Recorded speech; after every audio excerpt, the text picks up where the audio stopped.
My word, or my phrase, is 饮水思源. When drinking water, remember its origin.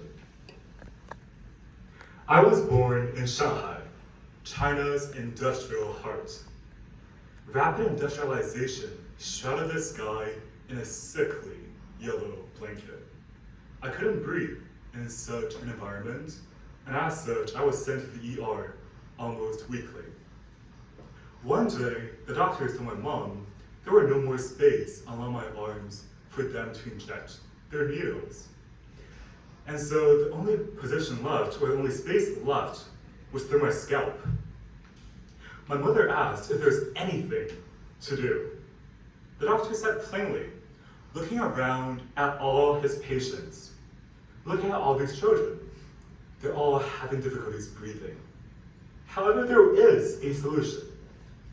Some families who moved abroad reported significant increases in their health. My father understood that no amount of diamonds and pearls was worth more than my health. So we immigrated immediately to Westchester, New York, before I could finish first grade. Although I heard the saying, 蓝天白云, blue sky, white clouds, I thought it was a creation of fantasy, like Hogwarts or Narnia. But no, behold, the moment our plane landed, I saw sights I had only seen in paintings. It was breathtaking. Growing up in Westchester, New York, 95% of my classmates were white. While I rarely got bullied for being Chinese, I felt extremely embarrassed of being different. And so insecurities circled above me like a flock of ravenous vultures, ready to tear me apart, limb by limb. And so I buried my roots, ashamed of being born different, of being born Chinese. I applied to NYU knowing that I had a very diverse student body. Looking around, I see so many beautiful faces. The thing that surprised me the most was hearing Mandarin spoken all around me as I walked to class, which was so different than Westchester. Another thing that surprised me, the flights meal plan that all freshmen are required to have on door. So let me talk to you about this. If classes began on September 2nd and ended on December 12th, that meant there were exactly 100 days for the school semester.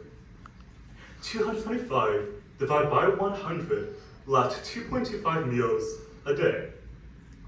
So if I wanted to eat throughout the semester, I had to ration. And this went on for a while until I realized I forgot to factor in a crucial element into the equation. Family meals. In our family, having meals together was highly treasured. Because of how busy my parents are, it was the only time our family could get together and be truly present, truly together, truly a family. And so whenever a holiday came around, my mom would ask me, hey, you free? Want to join us for lunch? And I would say, yes, please. I would love to. Whenever they came to the city for their weekly business meetings, they would ask the same question. Would you want to join us for dinner, join us for lunch, are you free, right? And I would be like, yes, please. I would love to. And so this derailed my calculation. What began as a perfectly rationed out equation that I had from earlier turned out to be way out of sync. I was left with 150 meal swipes towards the end of November. That left 3 weeks to spend 150 swipes, which meant 7 swipes a day. I don't know about y'all, but I don't eat 7 meals a day. So what the fuck do I actually do with all this? I decided, hey, what a great idea it would be to post on Reddit, to post on Instagram, to post on wherever I can find, even GroupMe. So yeah, I posted on different places asking if anyone would want to grab food with me. I got so many responses that for 3 weeks straight, I had breakfast, lunch, and dinner with someone else. It was one of the best 3 weeks of my life. Through Reddit, Claire reached out to me.